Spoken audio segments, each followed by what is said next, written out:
23 مارچ کا دن تاریخ پاکستان کے اوراق پر سنہرے لفظوں میں لکھا گیا تھا صدر علی وقار.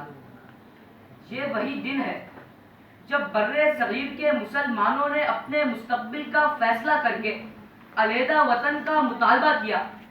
جی ہاں جناب والا، آج ہی کا دن 82 سال پہلے اس عظیم دن کی یاد دلاتا ہے جب قائد نے اپنی تقریر میں یہ کہا کہ مسلمان قوم کی بنیاد وطن اور نسل نہیں بلکہ کلمہ توحید ہے.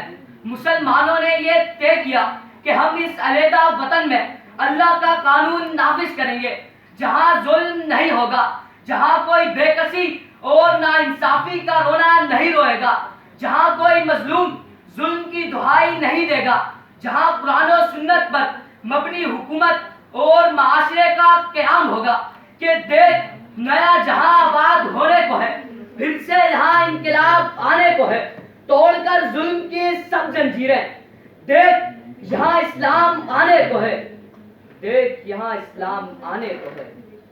لیکن صدر علی وقار، جیسے ہی رب کائنات نے ہمیں پاکستان جیسی نعمت عطا کی، ہم اپنے رب سے کیے ہوئے وعدے بھول گئے، ظلم کا راستہ اپنایا، عدل کا راستہ بھول گئے، فساد کو وتیرہ بنایا، امن کا راستہ بھول گئے. ہم نے عدلیہ اور قانون نافذ کرنے والے اداروں کو ظلم اور بددیانتی کی علامت بنایا. اس لیے ہر شخص بے چین ہے، انصاف کا منتظر ہے. صدر علی وقار، تو اپنے وطن پاکستان کا حال ٹھیک کرنے کے لیے ہمیں خود کو بدلنے کی ضرورت ہے.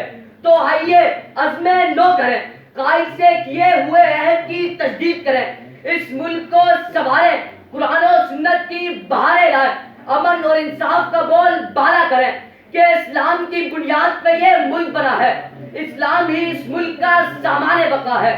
بنیاد پہ قائم نہ رہے گا تو فنا ہے، دنیا کی نگاہوں سے نہیں بات یہ مستور. ہم لائیں گے اس ملک میں اسلام کا دستور، ہم لائیں گے اس ملک میں اسلام کا دستور.